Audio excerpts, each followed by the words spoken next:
So আমি এখন আছি হলো গিয়ে ঢাকুরিয়া লেক পার্ক, যে পার্কে আমি ঢুকেছিলাম 8-10 বছর আগে ঢুকেছিলাম, আবার আজকে ঢুকেছি একটা প্রি ওয়েডিংয়ে। জানি না এখানে প্রি ওয়েডিং অ্যালাউ কিনা, তাও ঢুকেছি। লোকেশনটা সত্যিই খুব সুন্দর, এত বছর পরে এসেছি, এত টিপটাপ, এত গোছানো গাছানো।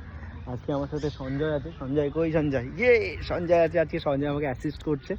তোমাদেরকে একবার লোকেশনটা দেখা, সবাই লোকেশনটা জানে যেহেতু। হলো লোকেশন তো খুব সুন্দর লাগছে, মানে এতটাই সুন্দর লাগছে, এখানে ছবি তুললে পরে অসাধারণ লাগবে। এখানে খুব সুন্দর সুন্দর গাছপালা আছে, সাইডে হালকা করে একটু কী সব হচ্ছে। যাই হোক, এগুলো বাদ কাবাদ, আমরা যে কাজে এসেছি সেটাতে ফোকাস করা হোক।